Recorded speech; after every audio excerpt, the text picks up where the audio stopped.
This 4-year-old girl was trying to eat from a restaurant's trash when an employee kicked her away until a millionaire saw everything. You won't believe what he did. Comment on what you think will happen. Your opinion is very important, and subscribe to my channel to support my work. Your help is very important. The scorching midday sun beat down on the streets of Oakhaven when 6-year-old Isabella reached her tiny hands into the foul-smelling garbage behind Mama Rosa's diner. Her skinny fingers rummaged through rotting fruit peels and food scraps, searching for anything that could quell the hunger that had gnawed at her stomach for 2 days. The sour smell of the dumpster mingled with the tantalizing aroma of dishes coming from the kitchen, creating a cruel contrast that the girl already knew well. Her brown hair was tangled and dirty, stuck to her sweaty face from walking barefoot through the hot streets of the town. The faded pink sundress she wore had holes in the sides and was too big for her scrawny body, a hand-me-down from some donation that had reached her grandma, Patty. Isabella held a piece of stale bread she had found at the bottom of the dumpster when she heard heavy footsteps approaching. "Get out of here, you little pest!" Ronaldo's gruff voice cut through the air like a whip. The busboy, a tall, burly man in his late 40s, advanced towards the girl with his fists clenched. "How many times do I have to tell you I don't want to see you making a mess of my area?" Isabella raised her big, frightened eyes, clutching the piece of bread to her chest. She knew that man, and knew he had no patience for kids like her. "Mr. Reynolds, I was just—" she began to say in her thin, trembling voice. "Just nothing! You're making a mess here, spreading garbage!" Reynaldo grabbed the girl's arm tightly, making her let out a small cry of pain. "You're a plague on the town, that's what you are. Didn't your parents teach you not to touch what belongs to others?" "I don't have a dad," Isabella murmured, trying to break free. "And my mom, your mum must be just like you, a shameless bum." Reynaldo pushed her violently, causing her to stumble and fall to her knees on the rough ground. The bread rolled away, lost among the scattered garbage. "Get out of here before I call the cops, and I don't want to see you around here again." Tears welled up in Isabella's eyes as she got up unsteadily, her scraped knees bleeding onto her dirty skin. Without daring to look back, she ran barefoot over the uneven stones of the sidewalk, feeling every pebble cut into the soles of her delicate feet. The merciless sun made the asphalt burn, but she kept running, leaving tiny footprints of blood along the way. Across the street, sitting in the air-conditioned comfort of his black pickup truck, Walter Sterling watched the whole scene with a mixture of indignation and sadness that made his chest tighten. At 52 years old, the businessman who owned 3 furniture stores in the region had seen a lot of bad things in life, but something about that small, fragile girl touched him in a way he couldn't explain. Walter had graying hair at his temples, brown eyes that carried a deep sadness, and a body still strong despite his age. He wore a light blue dress shirt and beige linen pants, simple but good quality clothes that revealed his stable financial condition. He had stopped there to have lunch at Mama Rosa's diner, as he sometimes did when he didn't want to eat alone at home, but now all his hunger had disappeared. His fingers drummed nervously on the steering wheel as he watched Isabella disappear around a corner, still running desperately. For a few seconds, Walter thought about getting out of the truck and scolding that rude man, but something paralyzed him. 3 years ago, since losing his own daughter, Marie, in a traffic accident, he had distanced himself from any situation involving children. The pain was too great, the memories too sharp. Marie would be the same age as that girl today, he thought, feeling that familiar pang in his heart. She would have the same curious eyes, the same determined way of facing the world. But Marie was dead, and he was alive, carrying a guilt that grew every day for not having been able to protect her on that rainy December night. Walter started the car with trembling hands and drove away from there, but the image of Isabella's frightened eyes did not leave his mind. All the way to his house in the center of town, He thought about the girl running barefoot, the desperate way she looked for food in the garbage, the gratuitous violence of that man. Something inside him had moved, a feeling he hadn't felt in a long time. When he arrived home, a simple but comfortable one-story house with 3 bedrooms and a backyard, Walter couldn't rest. He walked back and forth in the living room, decorated with furniture from his own store, all covered by a thin layer of dust that revealed the carelessness of someone who lived alone and without motivation. The photos of Marie, smiling on the walls, seemed to watch him with curiosity, as if asking why he was so agitated. That night, Walter barely slept. Every time he closed his eyes, he saw Isabella's thin face, heard the cry of pain when the man pushed her, felt in his soul the despair of that child who sought only a piece of food to survive. For the first time in 3 years, his personal pain shared space with another concern, and that frightened him as much as it intrigued him. The next morning, Walter woke up earlier than normal with the weight of a sleepless night.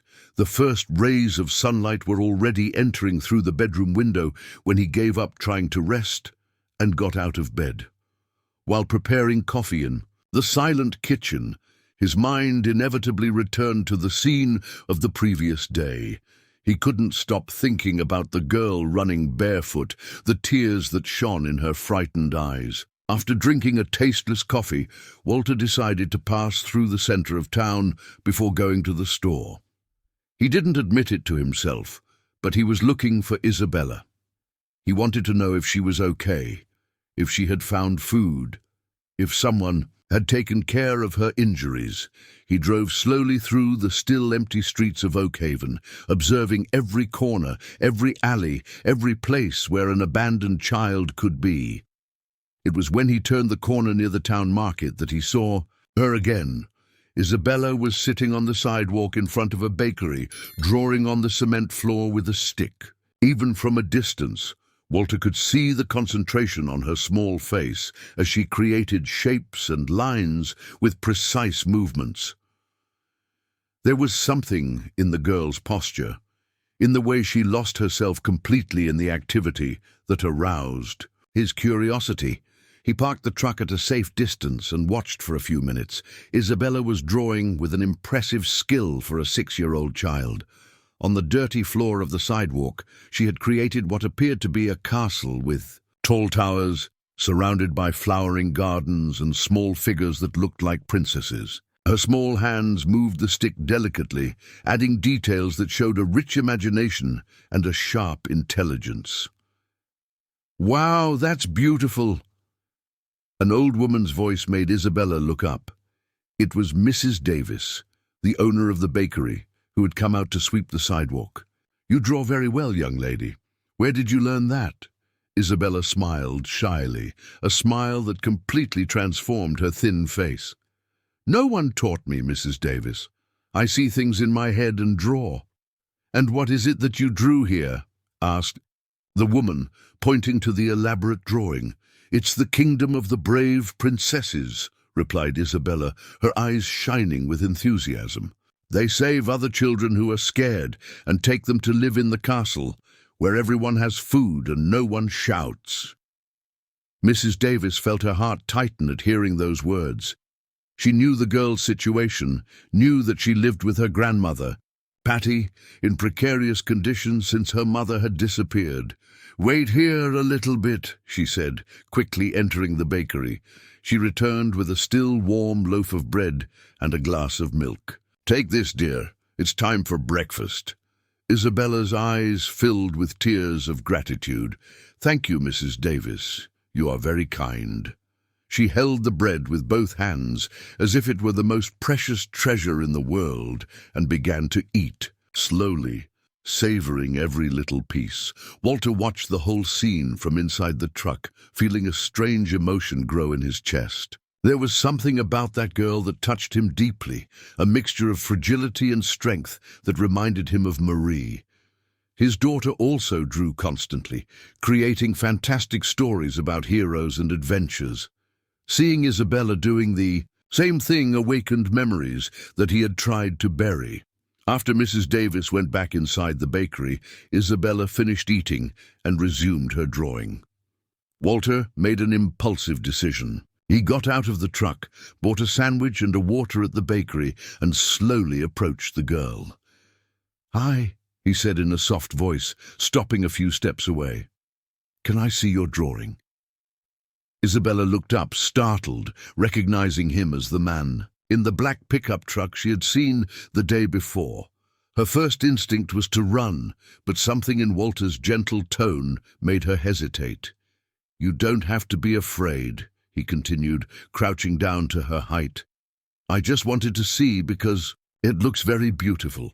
Are you not going to yell at me or push me?" Isabella asked in a tiny voice, remembering the treatment she had received from Reynaldo.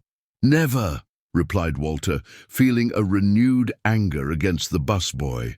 "I would never hurt a child." Gradually, Isabella relaxed and began to explain her drawing. She told about the brave princesses who saved lost children, about the castle where everyone was happy, about the magic gardens where fruits grew that never ended.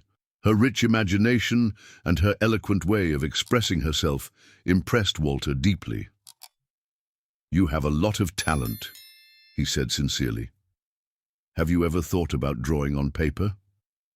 "I don't have paper," Isabella replied simply, "or pencils, but I like to draw on the ground because it's big and I can make huge castles." Walter felt a pang in his heart. "I brought you a snack," he said, offering the sandwich and the water. "I was passing by and thought you might be hungry." Isabella looked at the food with bright eyes, but hesitated. "Why are you being nice to me? You don't know me."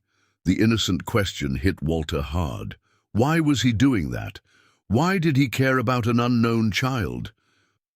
"Because every child deserves to be treated with kindness," he replied, surprised by his own sincerity. "Thank you, Mr." Isabella whispered, accepting the sandwich. "You are like the brave princesses in my story." Those simple words touched a part of Walter's heart that had been dormant for 3 years. He stood there, talking to Isabella while she ate, listening to her stories, admiring her precocious intelligence and her ability to create beauty even in the midst of poverty and abandonment. When he finally said goodbye and returned to the truck, Walter knew that something had changed inside him. For the first time since the loss of Marie, he felt a genuine connection with another person, a desire to protect and care that he thought had died along with his daughter. But he also knew that he was entering dangerous territory. Getting involved with that girl meant opening wounds that he had tried to keep closed, meant risking feeling again the devastating pain of loving someone he could lose. In the following days, Walter found himself changing his morning routine. Instead of going straight to the store, he began to make a detour through the center of town, always looking for Isabella. He didn't admit it openly, but it had become a necessity to know that she was okay, that she had found food, that no one had mistreated her. On the third morning, he found her in the same place, drawing on the ground with her stick. This time, she had created a more elaborate story. An entire kingdom spread across the sidewalk, with small houses, flowering gardens, and small figures that represented happy families. Walter stopped the truck and got out, carrying a bag from the bakery. "Good morning, artist," he said with a gentle smile. "I see you've created an entire city today." Isabella looked up and smiled back, already more comfortable with his presence. "Good morning, mister. It's the city of happy dreams. Here all the children have houses and food, and the adults are kind." "That's beautiful," replied Walter, crouching down to admire the details of the drawing. "And those small figures here are the families." "They are. That one there is a little girl who lived on the street, but was adopted by a family who loved her very much. And that other one is a grandpa who takes care of all the orphaned grandchildren." Isabella pointed to each figure with pride, explaining the stories she had created for each one. Walter felt a lump in his throat as he realized how Isabella's drawings reflected her own desires and needs. Each story she created spoke about family, protection, unconditional love. "I brought breakfast," he said, trying to disguise the emotion. In his voice, warm bread, milk, and a fruit. "You are very kind," said Isabella, accepting the food with gratitude. "But why do you take care of me? My Grandma Patty always says that rich men only help when they want something in return." The girl's direct question caught Walter off guard. He thought for a moment before answering. "Your grandma is right to be careful. But sometimes people help because they know what it's like to suffer and don't want others to go through the same pain." "Have you suffered a lot?" asked Isabella, chewing the bread slowly. "I have," replied Walter simply. "I lost my daughter. A few years ago. She was almost your age and also loved to draw." Isabella's eyes filled with compassion, a surprising emotion for such a small child. "Did she go to heaven?" "She did," confirmed Walter, feeling the tears threatening to surface. "And since then, my house has been very silent and sad." "I know what it's like to be sad," said Isabella softly. "When my mom left, I cried every day. But Grandma Patty says that the people we love never really leave our hearts." Those words, coming from a 6-year-old child who had faced abandonment and poverty, touched Walter in a way he didn't expect. They stayed there talking for another hour, she telling about her drawings and dreams, he listening with an attention he hadn't given to anyone in years. When he said goodbye, Walter made a decision that would change everything. He drove to the outskirts of town, following the directions he had discreetly obtained, until he found the neighborhood where Isabella lived with her grandmother. The streets were dirt roads, full of potholes, lined with shacks made of wood and exposed brick. The contrast with his comfortable life in the center of town was stark. He found the house by the description, a small wooden shack with a corrugated iron roof, surrounded by a tiny yard where some clothes were drying on the line. He took a deep breath and knocked on the ill-fitting wooden door. A thin, elderly black woman with white hair and a distrustful look answered. Patty was 74 years old and carried on her face the marks of a life of hard work and worries. Her calloused hands testified to decades of washing clothes to support her family. "Are you lost, mister?" she asked, observing Walter's well-pressed clothes and his demeanor of a successful man. "Mrs. Patty, my name is Walter Sterling. I would like to talk to you about your granddaughter, Isabella." Patty's face closed immediately. "What did my granddaughter do if she touched something of yours?" No, Walter interrupted quickly. "She didn't do anything wrong. In fact, I came here because, well, I've been meeting her in the center of town, and I'm worried about her safety." "My granddaughter isn't doing anything wrong," Patty said defensively. "She's just drawing on the sidewalk. She's not bothering anyone." "I know, and her drawings are beautiful. But, Ma'am, she's been looking for food in the trash. Yesterday I saw a man push her and hurt her." Walter's voice carried a genuine emotion that made Patty hesitate. "Come in," she said finally, opening the door. "But let me make it clear that I don't accept handouts from anyone." The interior of the house was clean, but extremely simple. One room served as a living room and kitchen, with a small table, 2 chairs, and an old gas stove. Through a curtain, Walter saw a tiny bedroom with a single bed where the two probably slept. "Sit down," said Patty, indicating one of the chairs. "Now explain to me properly what you want with my granddaughter." Walter sat down and chose his words carefully. "Mrs. Patty, I lost my own daughter 3 years ago. Since then, I've lived alone and without purpose. When I saw Isabella, something in me awakened. She is a special child, intelligent, talented. I just want to help." "Help how?" Distrust remained in Patty's voice. "Buying her materials to draw, making sure she has food every day, maybe paying for a school." Walter stopped as he saw Patty's expression harden. "Oh, I see." You're one of those who thinks money solves everything. You think that because we're poor, we don't have dignity. Patty stood up abruptly. My granddaughter may be poor, but she is raised with honor.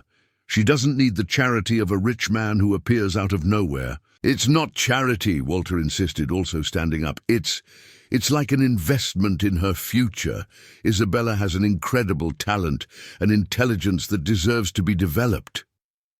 And what do you get out of it? Asked Patty, crossing her arms. No one does anything for free in this world. Walter was silent for a long moment, struggling with his own motivations. I get a reason to wake up in the morning. I get the chance to do something good after 3 years of feeling useless. His voice failed. I get the opportunity to be a father again, even if it's just as a friend who cares. Walter's brutal honesty caught Patty off guard. She watched him for a long moment, seeing the genuine pain in his eyes, the desperate need to find a purpose. Get out of my house, she said finally. I need to think about this. Come back next week if you still want to talk. As Walter walked away from the shack, feeling rejected but not defeated, he didn't know that Patty was at the window watching him leave. Her heart divided between the instinctive protection of her granddaughter and the perception that maybe that man could be the answer to the prayers she made every night. Throughout that week, Walter couldn't get the conversation with Patty out of his head.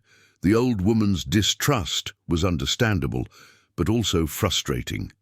He genuinely wanted to help Isabella, but he began to question his own motivations. Would it really be altruism, or just a desperate attempt to fill the void left by the loss of Marie? Even so, he continued to meet Isabella in the center of town every morning. He brought food, talked about her drawings, listened to her fantastic stories. The girl had become more spontaneous, telling about her life with disconcerting naturalness. Grandma Patty is worried because she doesn't have money to put me in school, said Isabella one morning, while drawing a teacher, teaching a group of children. She says that children who don't study become adults who suffer.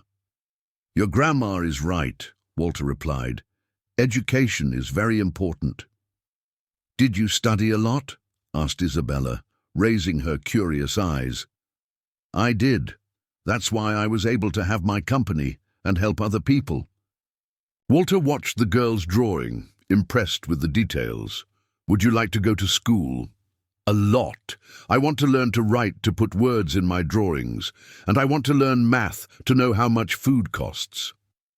Isabella's response revealed a disturbing maturity for a 6-year-old child. That afternoon, Walter made a decision. He drove again to Patty's neighborhood, but this time he stopped at Joe's Corner Store, a small market that was on the corner of the street near their house. He talked to the owner, a friendly middle-aged man who knew the whole neighborhood. Mrs. Patty is an honorable woman, said Joe, arranging products on the shelves.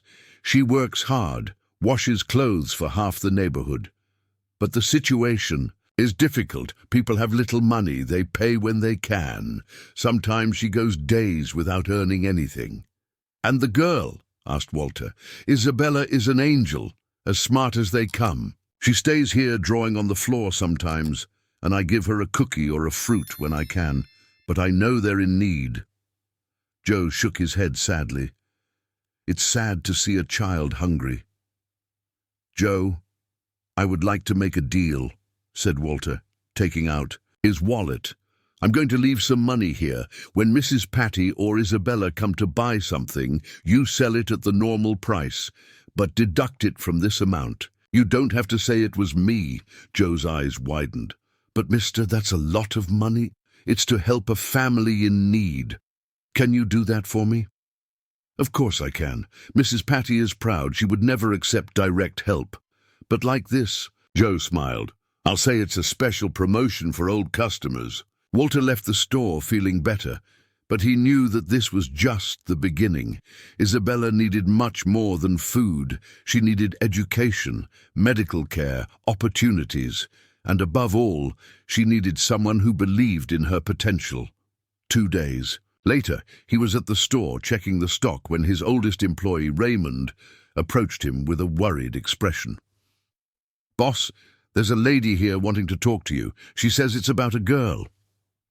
Walter felt his heart accelerate. "Send her in." Patty entered the store with hesitant steps, clearly uncomfortable in the elegant environment full of expensive furniture. She wore her best dress, a simple but clean piece, and held a plastic bag against her chest. "Mrs. Patty," said Walter, getting up quickly, "it's good to see you. Come on, let's talk in my office."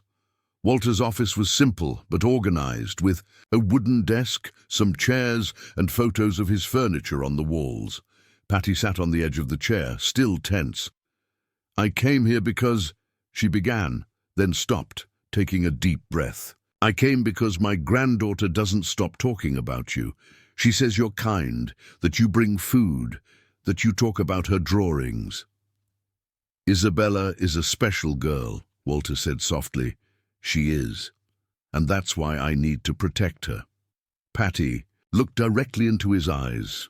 "Mr. Sterling, I'll be direct. I researched about you. I asked people. They say you're an honest man, that you treat your employees well, that you lost your daughter in an accident." Walter nodded, feeling a familiar pang of pain. "I also found out that you changed after that you became closed off, sad. Is it true?" "It's true," admitted Walter. "Losing Marie was like having my heart ripped out of my chest." "Then I understand why you became interested in Isabella." Patty leaned forward. "But I need to know, what exactly do you want? Because my granddaughter has already suffered a lot with her mother's abandonment. I can't let her get attached to someone who might disappear." The question was straight to the point, and Walter respected the old woman's frankness. "Mrs. Patty, I don't have all the answers. I just know that when I see Isabella, I feel something I haven't felt in 3 years, a desire to care, to protect, to help someone grow and be happy. And if I let you get close to her, what will happen? Will you want to take her away from me?" "Never," Walter replied immediately. "You are her family, the person who raised her and protected her. I would just be a friend of the family, someone who can help with things that you can't offer alone." Patty was silent for a long moment, studying Walter's face. "Mr. Sterling, I'm going to make a proposal. You can visit my granddaughter, talk to her, help as you want, but with conditions." "What conditions?" "First, everything you do for her, you do through me, nothing in secret.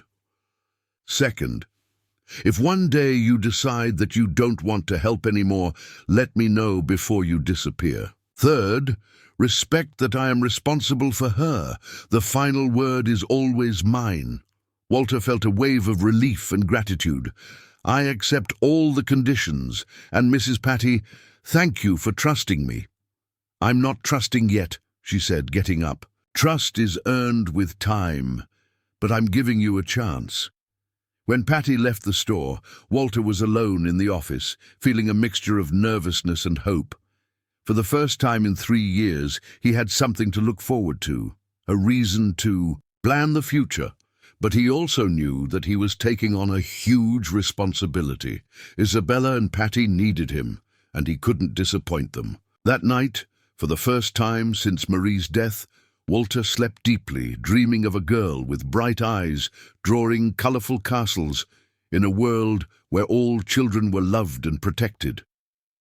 The next day, when he met Isabella in the center of town, she ran to him with a radiant smile.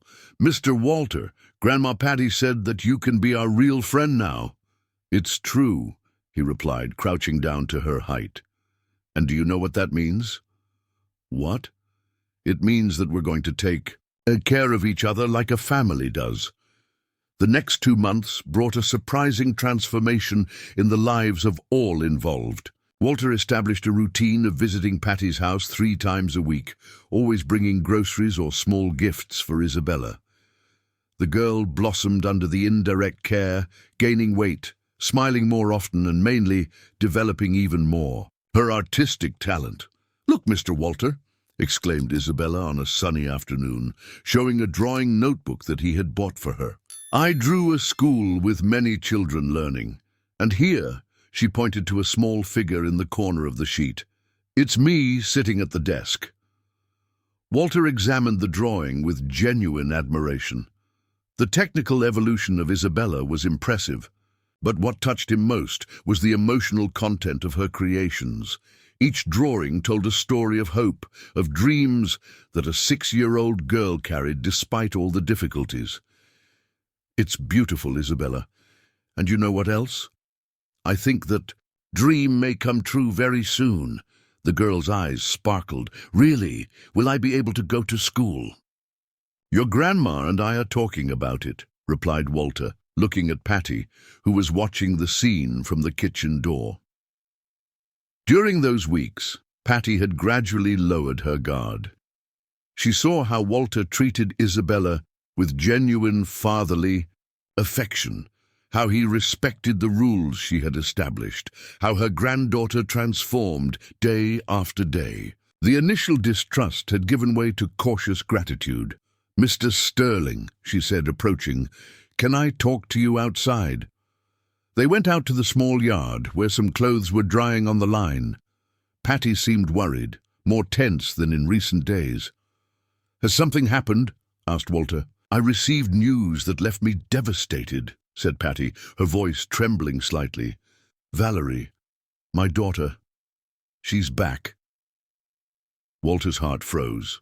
Valerie was Isabella's mother, the woman who had abandoned her daughter 2 years ago without explanation. Returned how? Where was she? "She appeared yesterday at the house of Mrs. Johnson, my neighbor, thin, dejected, but alive." Patty sat down on a plastic chair, seeming to have aged 10 years suddenly. "She said she wants to get her daughter back, that now she can take care of her right." "And what did you say?" "I said that first I needed to talk to her. I scheduled for her to come here tomorrow." Patty looked at Walter with eyes full of fear. "Mr. Sterling, I don't know what to do. Valerie is the girl's mother. She has rights over her. But you're afraid," Walter completed. "I'm very afraid. Valerie disappeared from one day to the next, left her daughter crying for her every night. How can I be sure that she won't do it again?" Tears began to stream down Patty's face. "Isabella is happy now. She is growing. She has hopes. What if Valerie destroys all of this again?" Walter felt an anger growing in his chest, but also a deep fear. The possibility of losing Isabella, of seeing that wonderful girl torn from the life that they had begun to build together, was almost unbearable. "Mrs. Patty, let's take it easy. First, let's hear what Valerie has to say. Then we decide what is best for Isabella. And if she wants to take the girl away immediately, then we'll fight," said Walter, his voice filled with determination. "Legally and morally. A mother who abandons her daughter can't simply come back and claim rights as if nothing happened."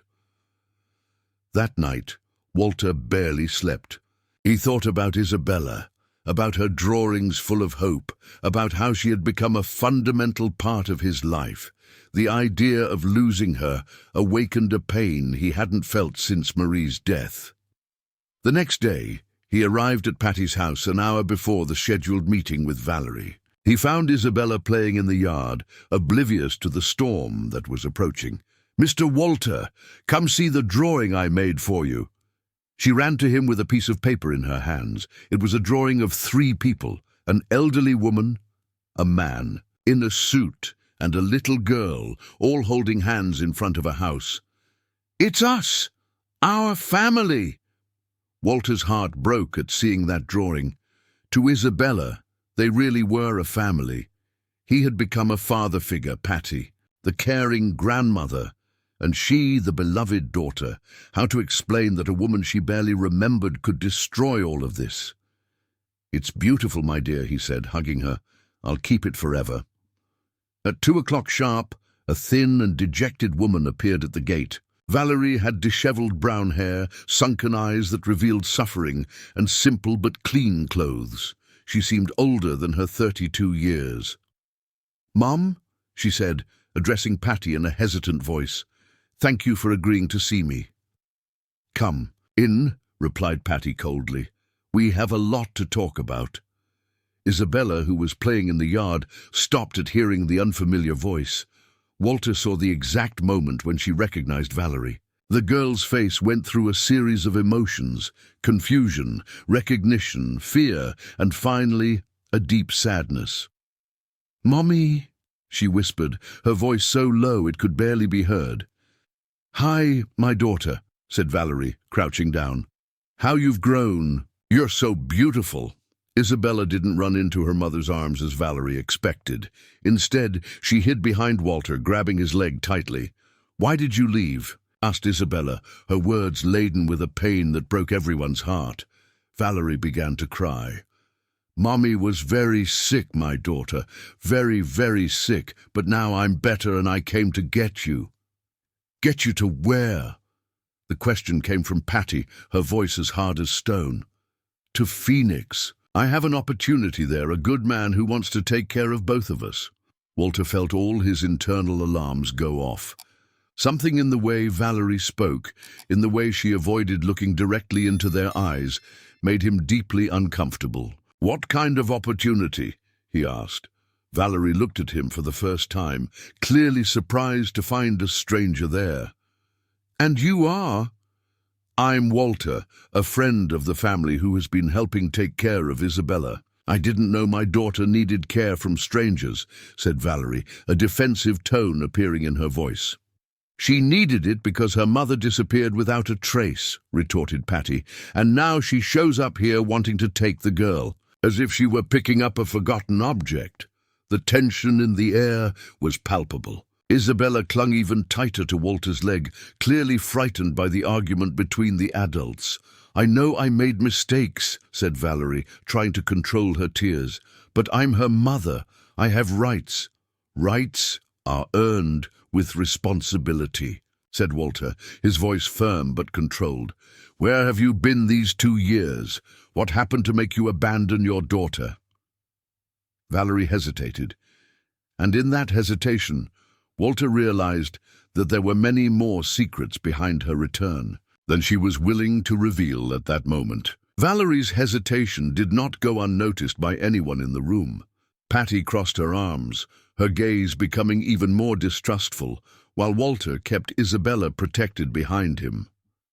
"I've been going through difficulties," said Valerie finally, avoiding looking directly at any of them. "But now things have changed. I have a place to live, a job opportunity." "What kind of job?"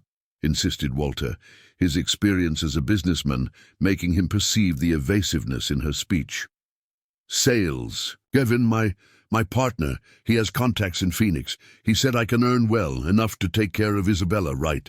Patty stood up abruptly. "Kevin, who is this man? Where do you know him from?" "I met him at—" Valerie paused again, clearly uncomfortable. "I met him when I was getting treatment. He helped me out of a difficult situation." "What situation?" Patty's voice was laden with an authority that only mothers and grandmothers possess. "Valerie, you're going to tell me the truth now, or you're not leaving here with that girl." Isabella, who until then had remained quiet, turned to Walter. "Mr. Walter, I don't want to leave. I want to stay here with you and Grandma Patty." The girl's words fell like a bomb in the room. Valerie paled, as if she had been slapped. "Isabella, I'm your mother. You can't want to stay with strangers instead of coming with me." "Mr. Walter isn't a stranger," replied Isabella, her voice small, but determined. "He takes care of me, he brings me food, he teaches me things. You left and left me crying." "I was sick," exploded Valerie, tears streaming down her face. "You don't understand. I was very sick and I couldn't take care of you." "Sick how?" asked Walter softly, crouching down to Isabella's height while keeping her protected. Valerie looked around the room like a cornered animal. "I had problems with drinking and other things. I needed to go to a place where they could help me." The partial confession brought a heavy silence to the room. Patty sat down slowly, as if her legs could no longer support her. "A rehab clinic," she said, more to herself than to the others. "You've been in there all this time." Not all this time, admitted Valerie.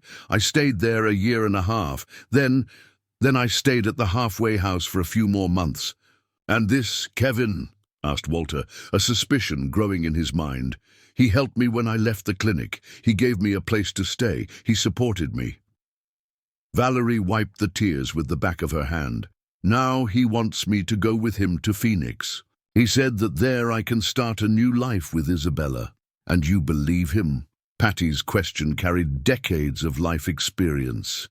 He's the only person who cares about me, replied Valerie, but her voice didn't sound convincing even to herself. Walter exchanged a meaningful look with Patty. Both realized that there was much more to Valerie's story than she was telling. And mainly, both felt that Kevin was not the generous and helpful person she described. Valerie, said Patty, her voice softer now, you can stay here today. We'll talk more tomorrow. Isabella needs time to process all this. I can't stay long, said Valerie, an anxiety appearing in her voice. Kevin is waiting for me. He said that if I take too long— What did he say? Interrupted Walter, his protective instincts completely alert. Nothing, just that he's waiting for me. Valerie got up quickly. But you're right, Mum. I can stay today. Talk to Isabella. After Valerie left to get ready in the room that Patty had prepared, the three remaining adults gathered in the yard for an urgent conversation. This story isn't adding up, said Walter in a low voice. This Kevin, something is very wrong. I think so too, agreed Patty. My daughter has always been naive, but now she seems scared, and this man she barely knows wants her to take Isabella. I'm far away from here. Grandma Patty, said Isabella, pulling on her grandmother's skirt, I don't want to leave. Please don't let her take me. The despair in the girl's voice made Walter's heart tighten. He knelt beside her, holding her small hands. Isabella, no one will take you anywhere against your will. I promise. But she's my mother. Can't she force me? The girl's innocent question exposed the terrible complexity of the situation. Legally, Valerie had rights over her daughter. Morally, she had lost those rights when she abandoned Isabella. Emotionally, the girl had already found her true family. We'll figure it out, promised Walter. But first, let's better understand what your mother is hiding. That afternoon, while Valerie rested and Isabella played in the yard, Walter made some discreet calls. He had contacts in Phoenix, other businessmen who knew the city like the back of their hand. If this Kevin was a legitimate business person, someone would know about him. The information he received was disturbing. Kevin Miller was known in the capital, but not for the right reasons. He had involvement with illegal gambling, exploitation of vulnerable people, and there were rumors about his interest in using children for suspicious activities. When Walter shared this information with Patty, the old woman's expression turned to pure horror. My God, she whispered, my daughter doesn't know what she's gotten herself into. Or she knows and is being coerced, said Walter grimly. That night during dinner, Valerie seemed increasingly nervous. She constantly checked an old cell phone, answered messages in a hurry, and jumped at every noise. Mommy, are you okay? Asked Isabella, noticing her mother's agitation. I'm fine, my daughter. I'm just anxious to start our new life together. But I like my life here, said Isabella. I have Mr. Walter. I have Grandma Patty. I have my drawings. I have the school I'm going to start. School? Valerie looked at Patty with surprise. What school? Mr. Walter got her a spot in a good school, explained Patty. She was going to start next week. Valerie's expression became even more conflicted. For a moment she seemed genuinely happy for her daughter. Then the anxiety returned, as if she remembered something she couldn't forget. It's good that she has opportunities, she said hesitantly, but in Phoenix there are good schools, too. Valerie, said Walter carefully, can I ask you a direct question? Is this Kevin pressuring you to bring Isabella? Because if he is, we can help you. The question hit home. Valerie paled, her hands trembled, and for a moment it seemed that she was going to burst into tears. No, it's not pressure. He just wants us to be a family. But the way she said it, looking down, twisting her hands nervously, confirmed all of Walter's suspicions. That night, after everyone went to sleep, Walter stayed awake in the living room, keeping watch. He had a bad feeling that Valerie might try to take Isabella during the night. His instincts were right. At 3 a.m, he heard movements in the room where Valerie and Isabella were sleeping. Cautious steps, low whispers, the sound of a bag being packed. Walter positioned himself strategically near the front door, waiting. The sound of the bedroom door opening slowly broke the silence of the night. Walter remained motionless in the dimness of the room, watching Valerie leave carrying a small bag and holding the hand of Isabella, who was still sleepy and confused. "Mommy, where are we going?" whispered Isabella, tripping over her own feet. "We're leaving, my daughter, to our new home," replied Valerie in a low voice, clearly trying not to wake anyone. "But I don't want to go now. I want to say goodbye to Mr. Walter and Grandma Patty." "We don't have time for that. Come on, hurry up." It was when Valerie pulled Isabella harder that the girl got really scared. "Mommy, you're hurting me." "Sorry, my daughter, but we need to leave now." Walter couldn't stand still any longer. He turned on the light in the living room, making Valerie freeze in place like an animal caught in the act. "Where do you think you're going with her at this hour?" he asked, his voice calm but charged with authority. "Mr. Walter!" cried Isabella, letting go of her mother's hand and running to him. "She wants to take me away without me saying goodbye." The girl's cry woke Patty, who came out of the room quickly, still in her nightgown and with her hair disheveled. "Valerie, what are you doing?" "I'm taking my daughter away," replied Valerie, but her voice trembled visibly. "I have the right to do that." "In the middle of the night like a thief?" Patty's voice was laden with indignation and disappointment. "Is this the way a mother acts?" "You don't understand," said Valerie, starting to cry. "I need to take her now. I can't wait any longer." "Why?" asked Walter, approaching with Isabella clinging to his leg. "Why the hurry? What did this Kevin tell you?" The mention of the name made Valerie sob harder. He said that if I don't come back today with the girl, he will... He will what?" insisted Patty, approaching her daughter. "He'll hurt me," whispered Valerie, the words coming out like a painful confession. "He said he gave me money to come get Isabella, that she can work, that..." "Work?" Walter's voice became dangerously low. "A 6-year-old child." "It's not real work," tried to explain Valerie desperately. It's just asking for money in the streets. He said that a pretty child like her gets a lot of money, that people feel sorry." The horror of the revelation left everyone silent for a few seconds. Isabella didn't fully understand what was happening, but she felt the tension in the air and clung even tighter to Walter. "My God, Valerie," whispered Patty, covering her face with her hands.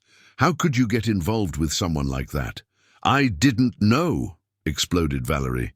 "When he helped me at the clinic, he seemed to be a good person. Only later did I find out what he really wanted. But now it's too late. He said that if I don't come back..." "Then don't come back," said Walter firmly. "Stay here. We can protect you. You don't know Kevin. He has contacts. He has people who work for him. He'll come after me, and when he comes..." Valerie looked at Isabella with eyes full of terror. "He'll hurt her too." At that moment, Valerie's phone rang. Everyone froze. The insistent ring echoed through the small house like a sinister omen. "It's him," whispered Valerie, looking at the device with panic. "He's asking where..." "I am." "Don't answer," said Walter. "I have to answer. If I don't answer, it gets worse." Valerie picked up the phone with trembling hands. Everyone could hear the man's gruff and angry voice on the other end of the line, even though she was trying to speak softly. "Where are you? You should have been back with the girl by now. Kevin, I need more time. My family is suspicious. Time. You've had enough time. I invested money in you, gave you a home, food, clothes. Now it's time for you to pay up. Please, just one more day. Not even one more hour. You get back here now with the girl, or I'll send my men to get you. And when they find you, you'll regret being born. The line went dead. Valerie looked at the disconnected phone with absolute despair. He's coming after me, she said, collapsing into a chair. He's going to come after all of us. Then let's go to the police, said Walter immediately. The police won't believe me. He has contacts there too, and even if they did, what would they do? Arrest him for a few days. When he got out, it would be worse. Patty approached her daughter and placed her hand on her shoulder. Valerie, how did you get yourself into a situation like this? When I left the clinic, I had nowhere to go. Kevin appeared like an angel, offering help. He said he loved me, that he wanted to take care of me. Valerie wiped away the tears. Only later did I find out that he does this to several women. He gets us hooked on him, makes us dependent, and then uses us for his schemes. And you agreed to bring Isabella into this? Patty's voice was filled with disappointment. I didn't want to, but he said that if I didn't bring her, he would tell everyone about my problems. He would leave me on the street with nothing. And, mainly, Valerie looked at Isabella. He said that he would come get her anyway, and that it would be worse if I didn't cooperate.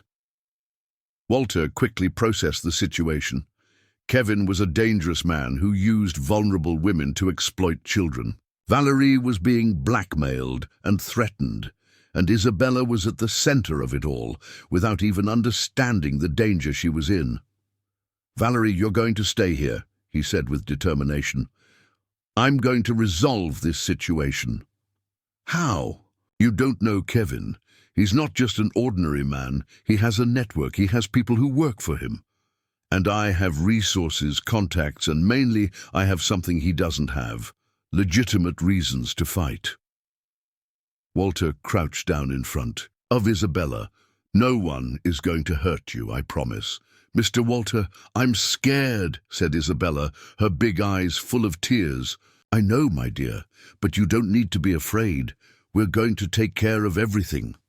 That morning, while Valerie slept exhausted in the living room and Isabella finally rested in Patty's room, Walter made several calls.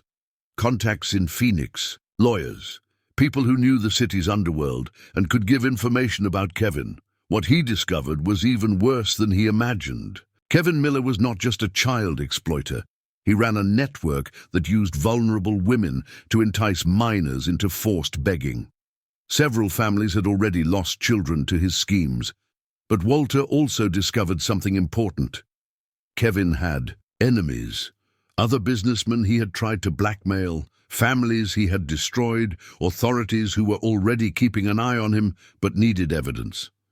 Maybe there was a way to protect Isabella and Valerie, and at the same time, help put an end to Kevin's crimes, but it would be dangerous, and Walter would have to risk everything he had built. While he planned his next move, he didn't know that on the other side of town, two sinister-looking men had already arrived from Phoenix and were asking questions about a woman and a girl who had disappeared the night before. The morning brought disturbing news. Joe, the owner of the corner store, arrived at Patty's house with a tense and worried face.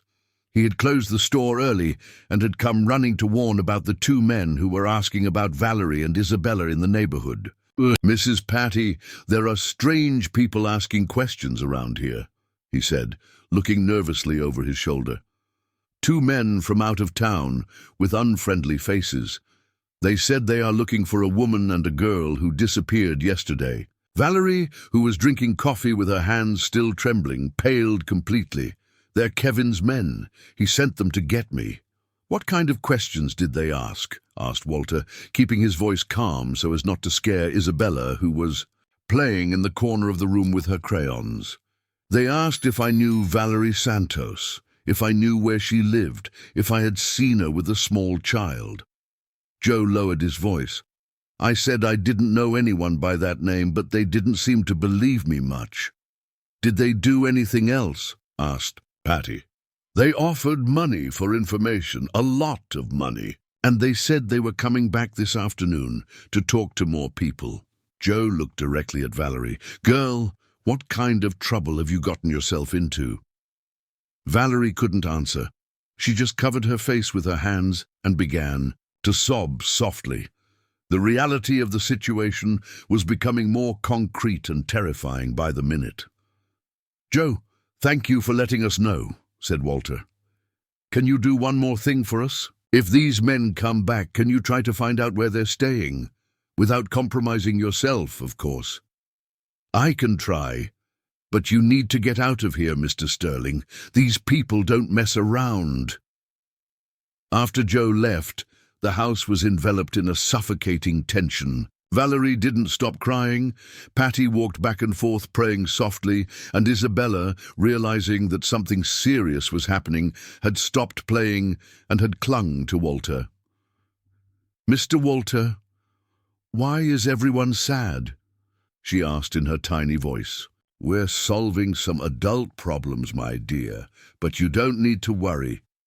Is it because of my mom? Did she do something wrong? The girl's innocent question made Valerie cry even harder. It was painful to realize that her own daughter saw her as a source of problems, not of protection. Isabella, said Valerie, approaching hesitantly, Mommy made some mistakes, but I didn't want you to be harmed. Then why did you come get me? If you knew it was going to be dangerous. The girl's question had a disturbing lucidity for her age. Valerie didn't know how to answer. How to explain to a 6-year-old child that she had been coerced into trading her daughter's safety for her own survival? Walter intervened gently. Sometimes adults make difficult choices when they are scared, Isabella. The important thing is that now we are all together and we are going to protect ourselves. But the bad men are going to come here? We're not going to let that happen. That afternoon, Walter put his plan into action. He called Ryan, a lawyer specializing in criminal law whom he had known for years, and set up an urgent meeting. He also contacted Martha, a social worker in the city who had worked with similar cases. I need you to come here now, he said over the phone. It's a child protection situation that can't wait. While he waited for the professionals to arrive, Walter had a serious conversation with Valerie. Valerie, I need you to be completely honest with me now. How many children do you know that Kevin has under control? I saw at least 5 or 6 little girls, like Isabella, all being forced to beg on the streets of Phoenix. Valerie wiped her eyes. He has several women working for him, each responsible for 1 or 2 children. And these women, are they like you, coerced? Most of them, yes. Women who left clinics, who had nowhere to go, who he convinced he was helping. Valerie took a deep breath. Some have already tried to escape. He always finds them. What happens when he finds them? I'd rather not talk about it in front of Isabella. The implication was clear and terrifying. Walter felt a cold anger grow in his chest. Men like Kevin destroyed entire families, exploited the vulnerability of innocent children for their own benefit. When Ryan and Martha arrived, Walter quickly explained the situation. Both professionals were visibly shocked by what they heard. This is a case for the FBI, said Ryan. Exploitation of minors, human trafficking, racketeering. Kevin could get decades in prison. But first we need to protect Valerie and Isabella, added Martha, and other children who may be being exploited at this moment. Valerie, would you be willing to testify against Kevin? Asked Ryan. If it guarantees that my daughter stays safe, yes, but he has contacts in the Phoenix police. How can I be sure that they won't hand me over to him? Because we're going to do this through the FBI, not the local police, and we're going to guarantee protection for you during the entire process. Martha crouched down next to Isabella, who had followed the entire conversation with wide eyes. Isabella, do you understand that your mommy was trying to protect you, even though she was making wrong choices? The girl nodded slowly. She was afraid of the bad men. Exactly. And now we're going to make sure that these bad men don't hurt anyone else.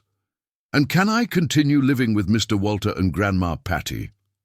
The question caught everyone off guard. Martha looked at Ryan, who looked at Walter, who looked at Valerie. Isabella, said Valerie with a choked voice, you really don't want to come live with me. I want you to live here too, Mummy, but I don't want to leave. This is my home. They were simple words from a child, but they carried a deep truth. Isabella had found her true family, and there was no force in the world that could change that. Valerie, said Martha gently, would you be willing to consider joint custody, where Isabella would continue living here, but you would have visitation, rights and participation in important decisions? I just want her to be happy and safe, replied Valerie. If she's happier here, then... She couldn't finish the sentence, but the meaning was clear. For the first time in her adult life, Valerie was putting her daughter's well-being above her own desires. At that moment, Joe appeared again at the door, this time with an even more worried expression. Mr. Sterling, the men are back. And this time they brought more people. They're knocking on doors, offering a lot of money for information. It won't be long until they get here. The heart of everyone in the room accelerated. Time had run out. Kevin was no longer waiting passively. He had decided to act with full force. How many men? Asked Ryan. I saw at least 4, all with faces that don't mess around. Walter made a quick decision. We're leaving here now. My house has a security system, cameras, and it's in a more bustling area. What if they follow us? Asked Patty. Then at least we'll have filmed evidence of what they try to do, replied Walter, already picking up Isabella in his arms. As they prepared to leave the house in a hurry, none of them knew that across the street, hidden behind a tree, one of Kevin's men was already observing every move, noting license plates and people's faces. The battle for Isabella's safety was just beginning. The move to Walter's house was done in a climate of escape. Patty carried only a bag with essential clothes, Valerie brought almost nothing, and Isabella firmly held her drawing folder as if it were her most precious possession. The route to the center of town was tense, with Walter constantly checking the rearview mirror to make sure they were not being followed. Walter's house was a stark contrast to Patty's shack. 2 floors, 3 bedrooms, alarm system, and security. Cameras. To Isabella, who had never seen a house like that, it was like entering one of the castles in her drawings. Wow, Mr. Walter! Your house is huge! She exclaimed, running from one room to another. Now it's our house, corrected Walter, trying to convey normality despite the tension everyone felt. You're going to stay here until we resolve this situation.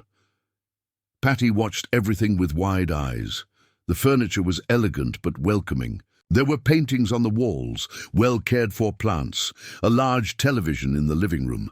It was a world completely different from what she knew. Mr. Sterling, I can't accept so much generosity, she said, clearly uncomfortable. Mrs. Patty, it's not generosity. It's family taking care of family. Walter showed them the rooms upstairs. You can stay in the blue room, Valerie in the pink room, and Isabella can choose between staying with her grandmother or having the green room just for her. Can I have a room all to myself? Asked Isabella incredulously. Of course you can, and you can decorate it however you want. While the 3 women settled in, Ryan and Martha organized the legal strategy. They had contacted the FBI, which already had an ongoing investigation into Kevin, but they needed more evidence and witnesses. Valerie, said FBI agent Mark Vance, who had arrived to collect the statement, everything you tell us will be protected by secrecy, but I need you to be completely honest about Kevin's activities. Valerie, still trembling, began to tell details that left everyone horrified. Kevin not only exploited children for begging, he rented them to people who paid well to have the company of minors. It was a scheme much dirtier than anyone had imagined. He has a farm on the outskirts of Phoenix, she revealed. That's where the children who can't work in the streets stay, either because of illness or because they have tried to escape. They live in terrible conditions. Agent Vance exchanged meaningful looks with Ryan. How many children do you estimate are on that farm? At least 15 or 20, girls and boys, some very young, 3 or 4 years old. The revelation fell like a bomb in the room. They were not just dealing with the protection of Isabella, but with a much larger child exploitation network. Valerie, would you know how to get to that farm? Asked the agent. I think so. I went there a few times to deliver supplies. Then we're going to organize an operation. But first, we need to ensure your safety here.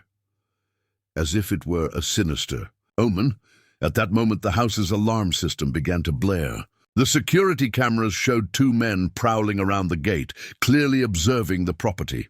It's them, whispered Valerie, immediately recognizing Kevin's men. Walter immediately activated the security protocol he had established. All the doors were locked, the windows closed, and he called the local police directly. Isabella, come here, he called, trying to keep his voice calm. Let's play hide and seek. You're going to stay in Grandma Patty's room and don't come out of there until I tell you you can, okay? Is it because of the bad men? She asked, her big eyes showing that she understood the gravity of the situation. It is, but they can't get in here. The house is very safe. Patty took Isabella to the room, while Valerie hid in the bathroom, too terrified to do anything but cry silently. Kevin's men stayed watching the house for 2 hours. They didn't try to enter by force, but they made it clear that they knew where they were and that they weren't going to give up easily. When they finally moved away, they left a clear message, a burned car on the corner of the street, a silent but evident threat. They burned Mr. Johnson's car, the neighbor, reported Walter after talking to the police who had arrived. It's a message. They know where we are and they can cause problems for anyone who helps us. Agent Vance was visibly irritated. These thugs think they can intimidate everyone. I'm going to speed up the operation against Kevin. How long will that take? Asked Walter. A few days, maybe a week. We need to coordinate with other precincts, organize teams, plan the raid on the farm. And in the meantime, we're stuck here. It's safer, but I'm going to put a patrol car doing constant patrolling on the street. That night, Walter's house was transformed into a besieged refuge. He himself made dinner for everyone, trying to create a normal atmosphere despite the circumstances. Isabella, with the typical resilience of children, managed to play and even laugh during dinner, but it was evident that the tension affected everyone. Mr. Walter, she said at bedtime, when the bad men are gone, can I continue living here? If you want to, yes. And can my mom live here too? Walter looked at Valerie, who was watching the scene from afar. If she wants to and manages to get well, of course she can. I want to get well, said Valerie, approaching hesitantly. I want to be a real mother to Isabella. Mommy, you're all ready. My mom, said Isabella with the disconcerting simplicity of children. You were just lost, but now you've found your way home.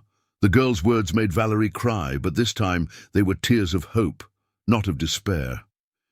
In the following days, the routine in Walter's house stabilized in a surprising way. Patty helped with the housework, insisting on reciprocating the hospitality in some way. Valerie began to participate more actively in the care of Isabella, gradually recovering the maternal bond that had been lost. And Isabella flourished in that environment of safety and love, creating drawings that for the first time in a long time showed complete and happy families. But the peace was fragile. Every night, Kevin's men appeared on the street, watching, intimidating, reminding them that the threat still existed. And every morning, Walter woke up with the weight of the responsibility to protect 3 women who depended on him to survive. It was on the 5th day that everything changed. Agent Vance arrived in the morning with news that no one expected. "We have a problem," he said, sitting in the living room with a grave expression. "Kevin found out that Valerie is cooperating with the investigation, and he decided to accelerate his plans." "What plans?" asked Walter. "He's moving all the children from the farm. Our infiltrated source said that he's going to disperse them to other states, other contacts. If we don't act today, we're going to lose the chance to save them." Valerie paled. "He's going to do this because of me. Those children are going to suffer even more because of me." "It's not your fault," said Martha firmly. "It's the fault of a man who chose to make money by exploiting innocence." "But I can do something to help," continued Valerie, a new determination appearing in her voice. "I can help you get to the farm. I can identify the people who work for him." "It would be very dangerous," warned the agent, "more dangerous than letting those children suffer." Valerie looked at Isabella, who was playing in the corner of the room, oblivious to the adults' conversation. "If my daughter had been taken to that place, I would want someone to risk everything to save her." At that moment, Walter made a decision that would change the course of everything. "I'll go with you," he said. "I have resources, contacts, and mainly, I have personal reasons to see this man in jail." It was a dangerous decision that would put his own life at risk. But Walter knew that he wouldn't be able to live with himself if he didn't do everything in his power to protect not only Isabella, but all the other children who were suffering at the hands of Kevin.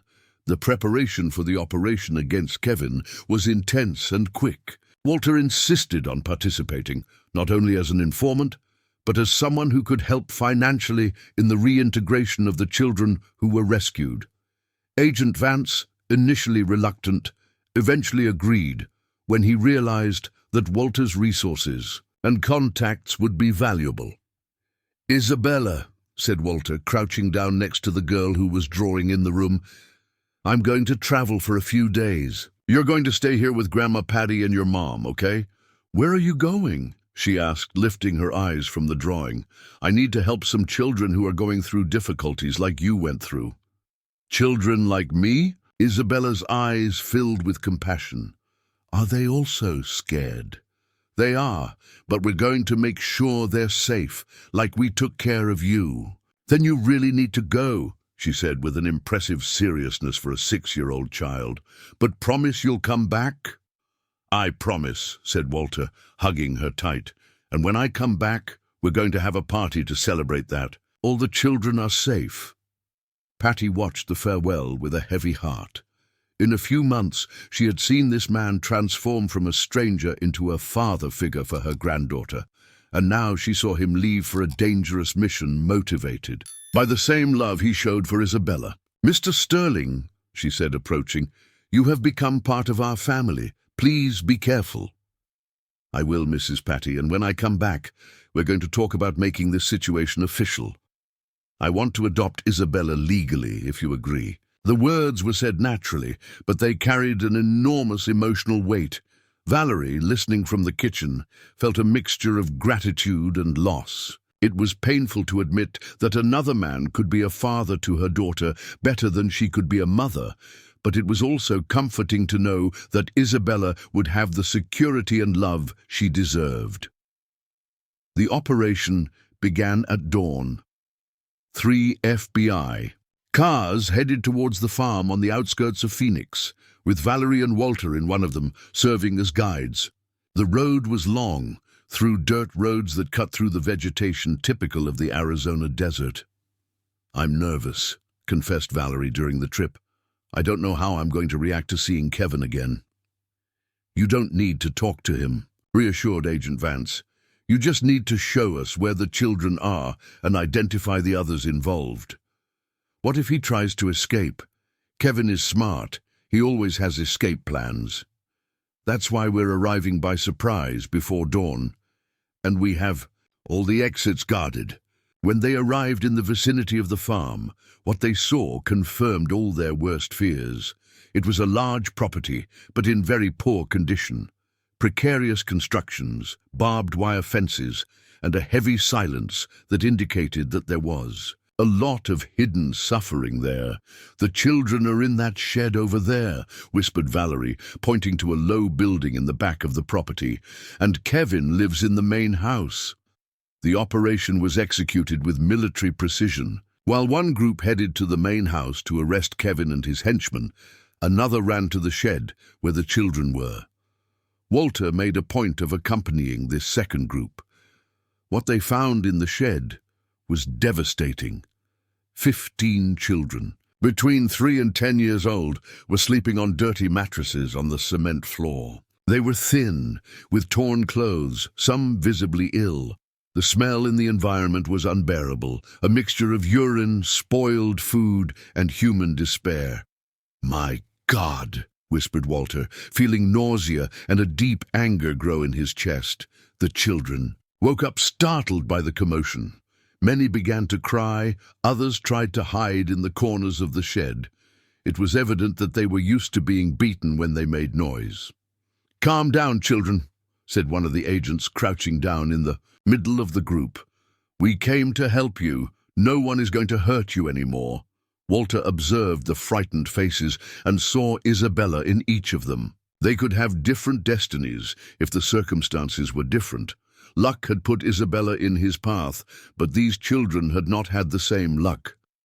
"Mister," said a girl of apparently 4 years, approaching Walter hesitantly, "did you come to get us?" "Yes, dear, you're going to leave here now." "Where are we going?" It was a simple question, but it exposed the terrible complexity of the situation. Where would 15 traumatized children go? Some without known families, others with families who had sold them to Kevin. While the children were being removed from the shed and taken to ambulances that were waiting, the operation in the main house was also successful. Kevin was arrested along with 4 men who worked for him, all caught in the act of child exploitation. "Valerie!" shouted Kevin when he saw her being led handcuffed by the police officers. "You betrayed me! You're going to regret this." "The only thing I regret is having believed in you," she replied, surprising herself with the firmness in her voice. Agent Vance approached Walter while supervising the removal of the last pieces of evidence from the farm.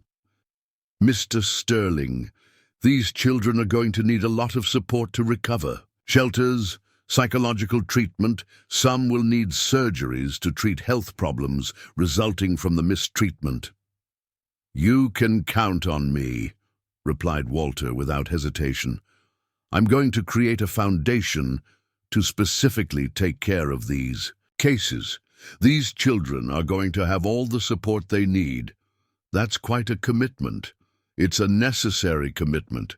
Isabella taught me that a protected child can change not only her own life, but the lives of everyone around her." The trip back to Oakhaven was different from the trip there.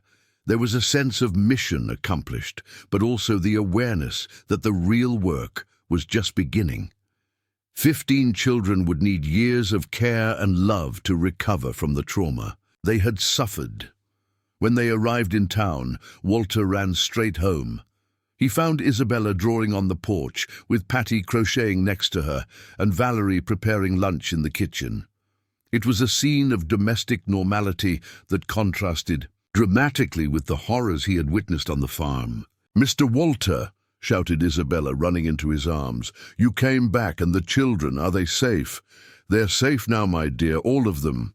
"Can I meet them? Can I show my drawings to them?" "You can. In fact, I think you can help a lot in their recovery. You know what it's like to be afraid and how good it is to feel protected." That night, while Isabella slept peacefully in her room, the adults talked about the future. Kevin was arrested and would be prosecuted for multiple crimes.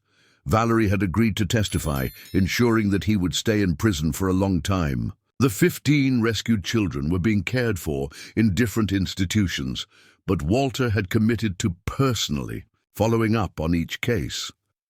"Mr. Sterling," said Valerie, "I want you to know that I agree with the adoption of Isabella. She deserves to have a father like you." "And you deserve to have a chance to rebuild your life," replied Walter. "This house will always be your home too if you want to stay."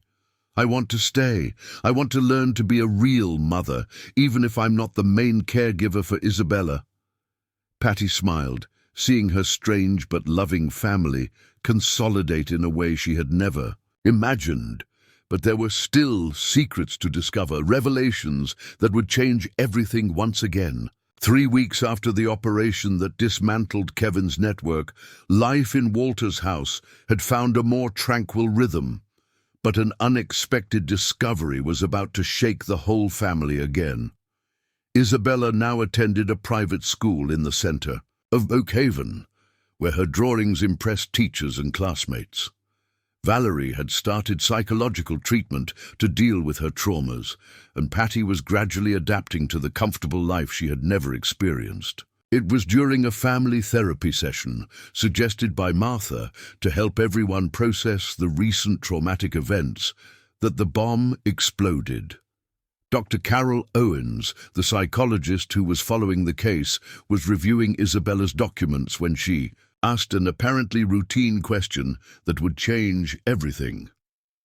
"Valerie, I need to check some information for the legal report. Can you confirm the exact date of Isabella's birth?" "March 15th, 2018, replied Valerie automatically. "And the father, did you register his name on the certificate?" Valerie hesitated, a visible discomfort taking over her face. "No, I didn't register it." "For any specific reason?" "Because—" Valerie looked nervously at Walter, then at Isabella, who was playing in the corner of the room, then back at the psychologist. "Because I wasn't sure who the father was." The answer created an uncomfortable silence in the room. Walter felt a strange pang in his chest, without quite understanding. "Why, Valerie," said Dr. Owens gently, "can you explain this situation better? It's important for us to fully understand Isabella's family history. I was going through a very difficult time back then. I had problems with drinking. I was associating with people I shouldn't have." Valerie lowered her head, clearly ashamed.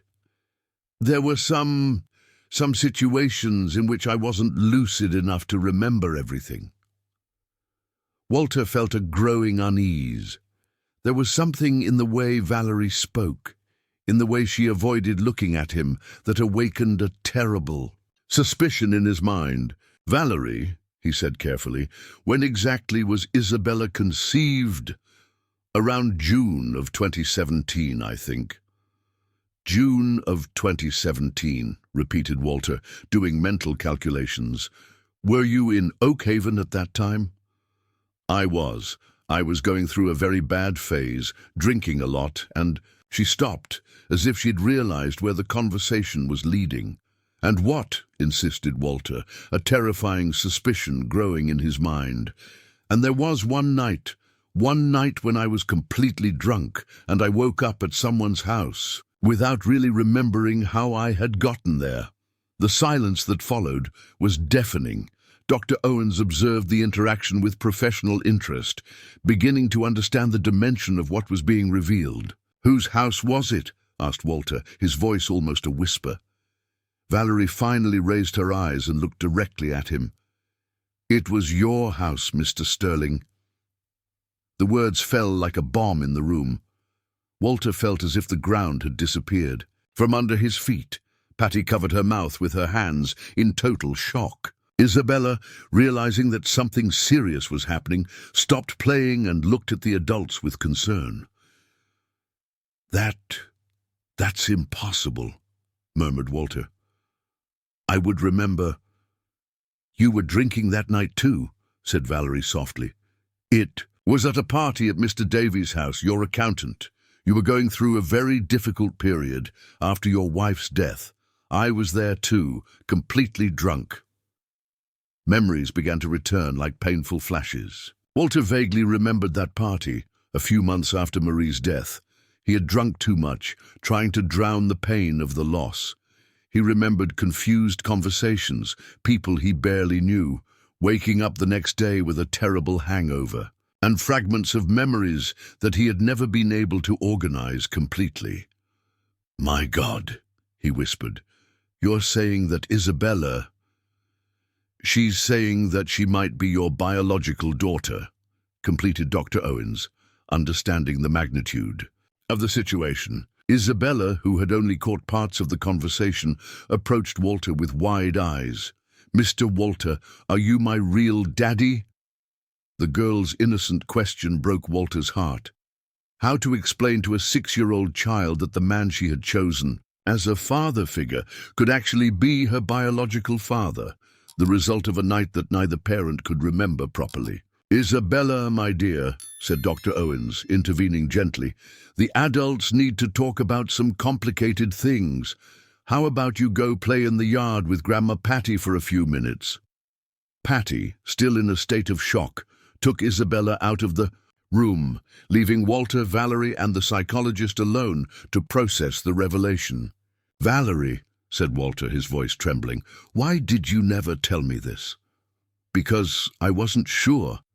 And because I knew that you were suffering a lot from the loss of your wife. I didn't want to complicate your life even more." Valerie began to cry, and mainly because I was ashamed. It was a terrible situation for everyone. "But you suspected that I could be the father." "I suspected, yes, especially when Isabella started to grow, and I noticed some physical similarities. But I also knew that it could be from another man at that time." Dr. Owens leaned forward. "There's a simple way to clarify this issue. A DNA test can confirm or rule out paternity." Walter was silent for a long time, processing all the implications of the situation. If Isabella was really his biological daughter, it would change everything. Legally, emotionally, morally. He'd fallen in love with that girl as an adoptive father figure, but discovering that she was actually his blood daughter would bring an emotional complexity that he didn't know if he was prepared to face. "How would this affect Isabella?" he asked finally.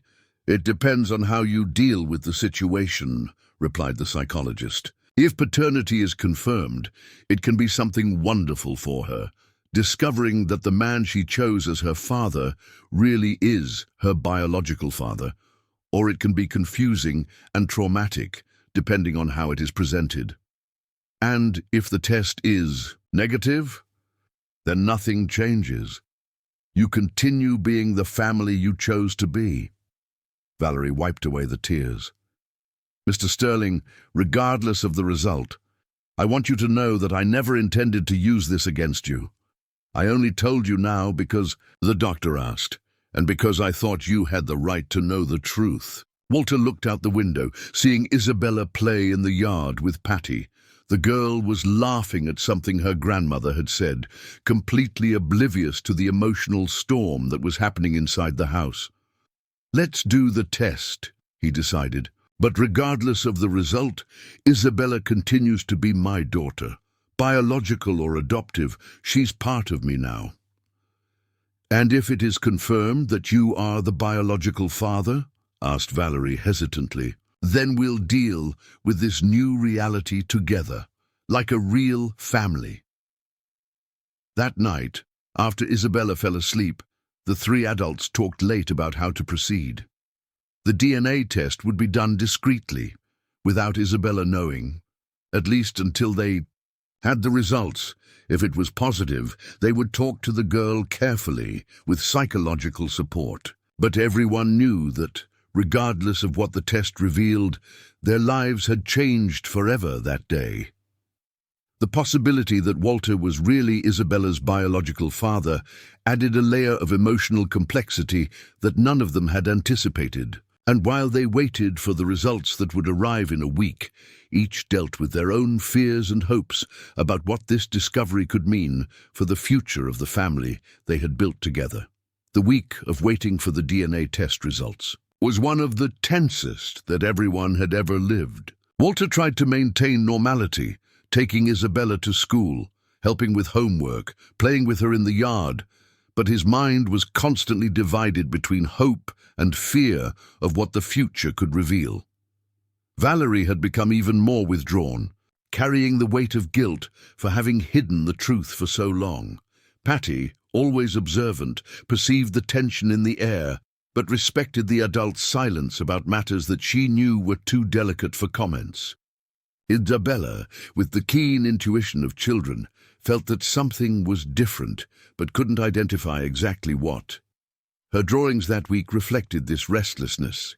Human figures with worried expressions, houses with dark windows, birds that didn't fly. "Mr. Walter," she said one afternoon while they were doing math homework together, "why is everyone sad here at home?" "No one is sad, my dear," he lied, trying to smile. "Sometimes adults are worried about things from work." "But Mommy Valerie doesn't work, and Grandma Patty doesn't either. Why are they worried?" Isabella's ability to observe always impressed Walter. At 6 years old, she perceived emotional nuances that many adults missed. "They worry about me because they like me," he explained. "When we like someone, we worry when that person is worried. And why are you worried?" It was a simple question that required an answer he couldn't give. How to explain to a child that they might discover that their ties were not only of choice, but also of blood? "I'm worried because I want to make sure you're always happy and safe," he said, hugging her. "I'm already happy and safe with you." Isabella's response was like a stab in Walter's heart. Regardless of what the test revealed, that girl already saw him as a real father. DNA could confirm or deny a biological connection, but it wouldn't change the love that already existed between them. On Thursday of that week, Dr. Owens called asking to meet at her office. The results had arrived. "Can Isabella stay with a neighbor for a few hours?" she asked. "I prefer to talk to the adults first." Mrs. Peterson, a trusted neighbor, stayed with Isabella, who was excited about the opportunity to play with the woman's grandchildren. Walter, Valerie, and Patty headed to the office in silence, each lost in their own thoughts. Dr. Owens received them with a serious but not somber expression. There was a white envelope on her desk, sealed, containing the answers that everyone hoped for and feared at the same time. "Before opening the results," she said, "I would like each of you to tell me what you expect to find and how you intend to deal with any result." Patty was the first to speak. "I just want my granddaughter to continue to be loved and protected. If Mr. Sterling is the real father, it will be a blessing from God. If he's not, he has already proven that he loves her as a daughter just the same." Valerie took a deep breath before answering. "I hope it's true, because it would mean that Isabella is not the result of violence or a bad situation, but of a complicated situation, but between people who respected each other." All eyes turned to Walter, awaiting his response. He was silent for a long moment, organizing thoughts that he had ruminated over throughout the week. "I discovered that it doesn't matter what this paper will say," he said finally. "Isabella is already my daughter in every sense that really matters. If the test confirms that I am the biological father, I will be happy, because it means that the universe brought us together in an even more special way. If it says that I am not, I will be equally happy, because it means that our love is purely by choice, not by genetic obligation." Dr. Owens smiled. "That's exactly the attitude I was hoping to hear." She picked up the envelope and opened it carefully. She read the contents in silence, then looked at the three adults. "The test confirms with 99.9% certainty that Walter Sterling is the biological father of Isabella Santos." The silence that followed was charged with complex emotions. Valerie began to cry, but they were tears of relief. Patty murmured a prayer of gratitude. Walter just stood there, processing the magnitude of what he had just discovered. "How do you feel?" asked Dr. Owens. "Complete," replied Walter, surprising himself with his own response. "I feel as if a piece that was missing in my life has finally fallen into place, And now, how are we going to tell Isabella? With great care, said the psychologist. She needs to understand that this doesn't change the love that you already share. It just adds a new and special dimension. When they returned home, they found Isabella drawing at the kitchen table, creating what appeared to be a family of 4. People in front of a large house. Look what I drew, she said, running to show them. It's us 4, and I put hearts around it because we're a family of a lot of love. Walter looked at the drawing and felt tears in his eyes. Somehow, Isabella already knew intuitively what they had just discovered scientifically. Isabella, he said, crouching down to her height, I need to tell you something very special that we discovered today. What is it? You know how you call me Heart Daddy? I do. Well, we found out that I'm also your real daddy, of the blood too. Isabella was quiet for a moment, processing the information with the seriousness that children reserve for important matters. Does that mean that you're my daddy in all ways? In all ways. And is that good? It's very good. Then can I call you just Daddy now, without having to say Heart Daddy? You can, Isabella smiled, the most radiant smile that any of them had ever seen. Daddy, she said, testing the word, can I make you a special drawing to celebrate? Of course you can, my daughter. That night, after Isabella fell asleep, the 3 adults talked about the legal adjustments that would need to be made. Walter would be officially registered as the father. Valerie would maintain her maternal rights, and Patty would continue to be the beloved grandmother she had always been. Valerie, said Walter, I want you to know that this doesn't change anything about you being welcome here. Isabella needs her mother and her father, and you are trying so hard to be a good mother. Thank you, she replied, and thank you for not judging me for the way everything happened. There's nothing to judge. We were 2 people going through very difficult times, and out of that pain something wonderful was born. A week later there was a small celebration at the house. Nothing elaborate, just the family gathered to celebrate the officialization of Walter's paternity. Isabella had made a special drawing for the occasion, a family tree where she was in the center, surrounded by all who loved her. Now we're a real complete family, she said during dinner. I have Daddy, Mommy, Grandma, and a house full of love. It was a perfect definition for what everyone had built together through so much suffering, struggle, and unexpected discoveries. But there was still one last surprise waiting for them, a twist that would test all the strength of the family they had formed. 2 months after the confirmation of paternity, when life finally seemed to have found a perfect balance, an unexpected call changed everything again. It was a sunny Saturday morning, and Isabella was playing in the yard while Walter prepared breakfast. Valerie had gone out to shop, and Patty was taking care of her plants when the phone rang. Hello, this is Walter Sterling. Mr. Sterling, my name is Daniel Sims. I'm a social worker with the county. I need to talk to you urgently about the custody situation of the minor Isabella Santos. Walter's heart froze. Daniel Sims was a name. He knew vaguely, but he couldn't place where from. What situation?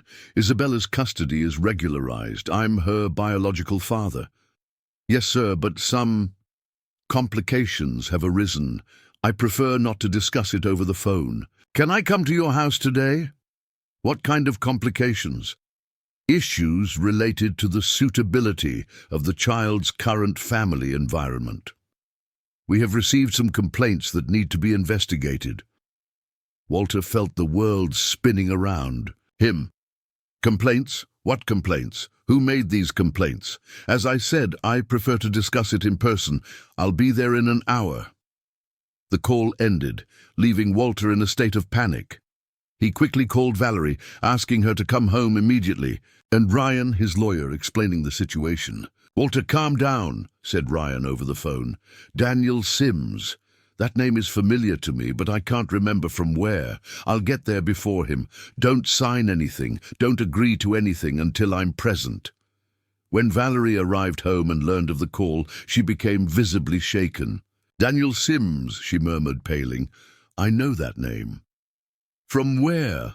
Asked Walter. He has connections with Kevin. I remember him visiting the farm a few times when I was there. The revelation was like a punch to the stomach. Kevin, even in prison, still had tentacles that reached their lives. But how can he have any power over Isabella? He doesn't have real authority, does he? He's a real social worker, explained Valerie nervously. But he also worked irregularly for Kevin, helping to get fake documentation for the children, facilitating illegal transfers. If he's coming here, what does that mean? It means he's probably being paid by someone to create problems for her family. Walter called Isabella inside the house, trying to keep calm. My dear, remember when we talked about bad people who sometimes try to separate families? I remember, Daddy.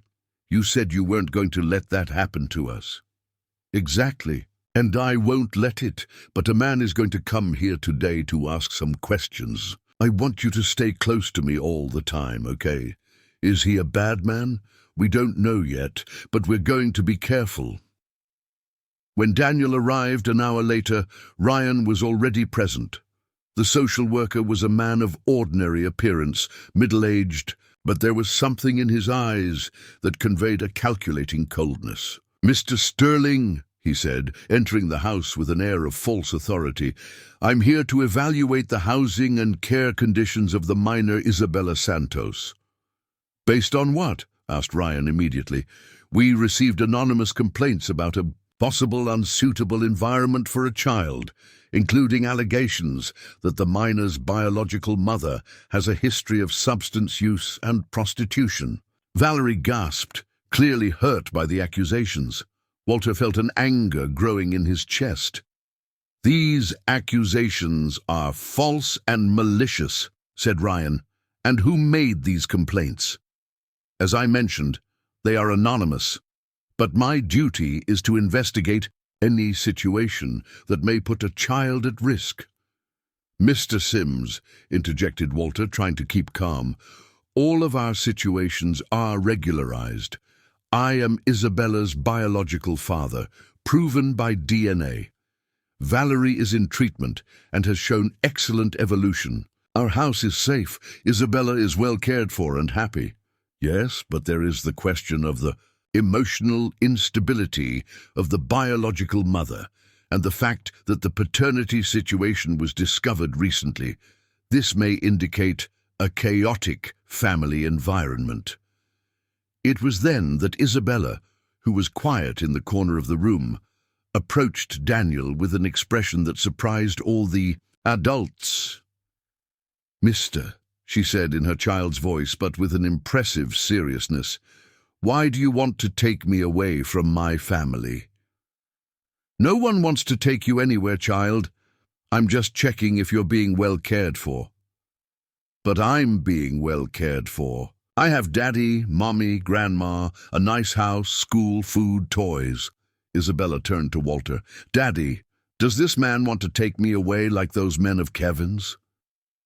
The mention of Kevin's name made Daniel stiffen. It was a mistake, an involuntary reaction that confirmed all of Walter's suspicions. You know Kevin? Asked Ryan directly. I don't know what you're talking about, replied Daniel. But his voice had lost some of its former authority. Mr. Sims, said Walter, a terrible suspicion growing in his mind. How much is Kevin paying you to try to take Isabella from our family? This is a serious and unfounded accusation. Is it? Then why did your anonymous complaints arise exactly after Kevin was arrested? Why are your accusations so specific about details of Valerie's life that only people from Kevin's circle would know? Daniel began to get visibly nervous.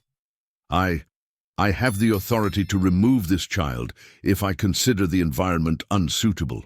No, you don't, said Ryan firmly. You are a county social worker. You don't have authority for removal without a court order. And if you try to do that, you will be arrested for kidnapping. Furthermore, added Walter, we recorded this entire conversation. Your threats and your reaction to Kevin's name are evidence that you are acting criminally. It was at that moment that Daniel showed his true face. He took a paper out of his pocket and threw it on the table. "Here is a temporary court order for the removal of the minor. Based on the complaints I received, you have 5 minutes to hand over the child." Ryan picked up the paper and examined it quickly. "This is fake," he said. "It doesn't have a real judge's signature. It doesn't have an official stamp. It doesn't have a process number. It's a crude forgery." "You are obstructing justice." "No, you are committing several crimes. Falsification of a public document, attempted kidnapping, extortion. And now you're going to leave our house or we're going to call the police." Daniel realized that his plan had failed completely. He headed for the door, but before leaving he issued a final threat. "You think you can protect this girl forever? Kevin has a lot of friends, a lot of contacts. You have no idea what you're facing." After he left, the house was silent for a few minutes. Isabella snuggled into Walter's lap, trembling slightly. "Daddy, are they going to be able to take me away?" "Never," replied Walter with a fierce determination. "They're never going to be able to take you away from us." But everyone knew that that had been just the first attempt. Kevin, even in prison, still had resources and people willing to do his dirty work. The battle for Isabella's safety was far from over. Ryan was already on the phone with the FBI, reporting the incident and asking for an investigation into Daniel. Valerie was crying silently, feeling guilty for having brought that shadow over the family. "We're going to have to be even more careful," said Walter. "These people aren't going to give up easily." That night, while Isabella slept, protected by the 3 adults who loved her, none of them knew that the true test of their family's strength was just beginning. 6 months after the incident with Daniel, the family's life had finally found the peace that everyone deserved. The FBI investigation had revealed a corruption network that extended far beyond Kevin, involving several public officials who facilitated child exploitation. Daniel was arrested and permanently lost his position, and Kevin received a 20-year prison sentence without the possibility of parole. But the biggest transformation had happened within the family itself. Valerie, strengthened by the psychological treatment and the unconditional support she received, had found a job as an administrative assistant at Isabella's school. Her personal experience had made her a natural advocate for vulnerable children, and she had discovered a vocation she never knew she possessed. Patty, at 75 years old, had adapted completely to the comfortable life, but never lost her practical wisdom and her role as matriarch of the family. Her stories about the past and her advice about life became fundamental pillars in Isabella's education. Walter had expanded his business, but mainly he had created the Isabella Santos Sterling Foundation, dedicated to the rescue and reintegration of children victims of exploitation. The 15 children rescued from Kevin's farm had become his first project, and all were now living in safe homes, attending schools, and receiving psychological treatment. And Isabella, now 7 years old, had transformed into the most radiant and confident child that anyone could imagine. Her drawings no longer showed trapped birds or distant castles. Now she created works full of vibrant colors, smiling families, and bright futures. It was a sunny Sunday morning when the family received a special visit. Carla, one of the girls rescued from Kevin's farm, came with her new adoptive family to meet Isabella. Carla was 8 years old and had gone through similar traumas to Isabella, but was now recovering magnificently. "Isabella," said Carla shyly, "your foundation saved my life. I wanted to thank you." "It wasn't my foundation," replied Isabella with the natural humility of genuinely good children. "It was my daddy's, but I'm happy that you're okay." "Do you want to see my drawings? Now I only draw beautiful things, like you taught me when we met at the shelter." The 2 girls ran to Isabella's room, leaving the adults talking in the living room. Carla's adoptive parents, a couple of teachers from Boston, expressed their eternal gratitude to Walter for the Foundation's work. "Mr. Sterling," said Carla's adoptive mother, "when we received Carla, she was completely traumatized. She didn't smile. She didn't trust anyone. Your work was fundamental to her recovery. The important thing is that now she is safe and loved," replied Walter. "That's what all these children deserve." Later, when the visits were gone, the family gathered on the porch for the Sunday ritual of talking about the week and planning the next. It was a habit that Patty had established, inspired by traditions from her own childhood. "Daddy," said Isabella, snuggling next to Walter, "can I ask you an important question?" "Of course, my daughter. Why are some children born into families that don't take good care of them, and others are born into good families?"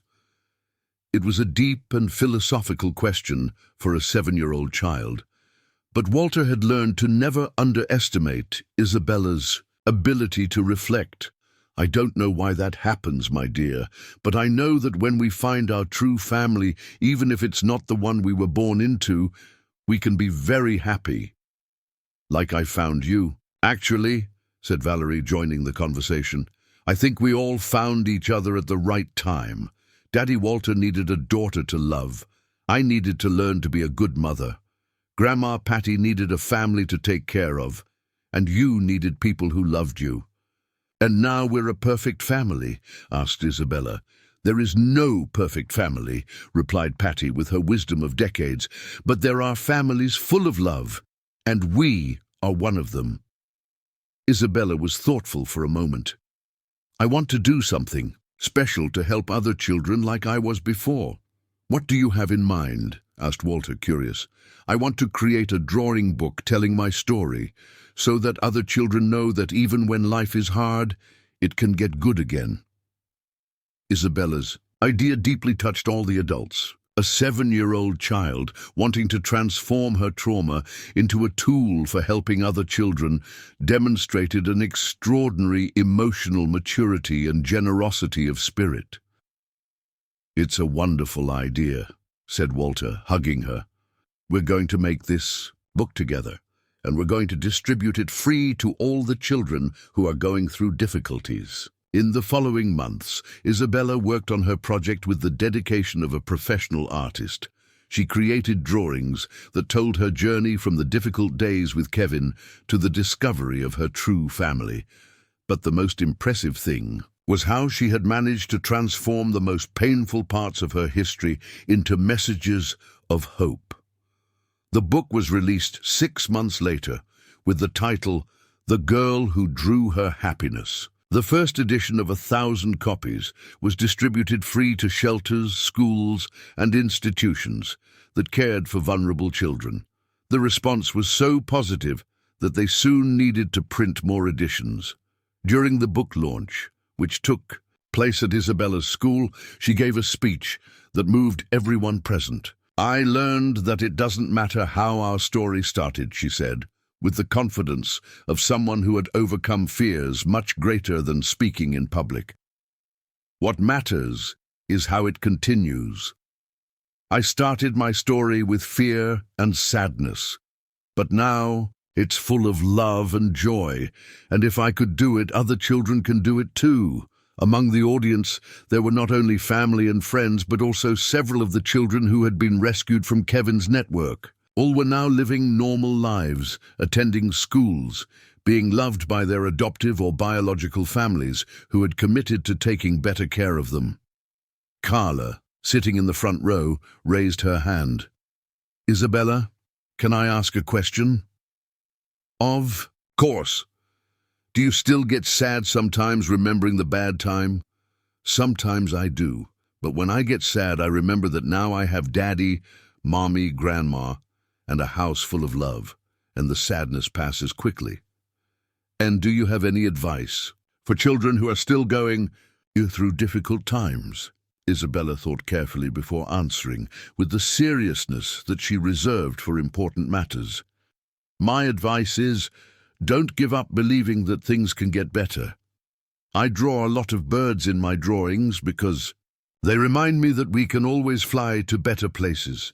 Sometimes it takes a little while, but there's always a better place waiting for us. That night, after all the guests were gone, and Isabella slept, exhausted but happy with the success of her book, the three adults sat on the porch to reflect on the extraordinary journey they had lived together. Who would have thought that a girl looking for food in the trash would become an inspiration for so many other children, commented Patty. She always had that special strength, said Valerie. I just didn't know how to help her discover it. We all learned together, said Walter. Isabella taught us that true love doesn't depend on blood or official papers. It depends on choosing to take care of each other every day. A year later, the Isabella Santos Sterling Foundation had become a national reference in the rescue and reintegration of children victims of exploitation. Isabella's book was in its 5th edition, being used as a therapeutic tool in several states across the country. And Isabella herself, now 8 years old, continued to be a normal child who went to school, played with friends, and dreamed about the future, but who also carried within herself the special wisdom of someone who had transformed suffering into strength.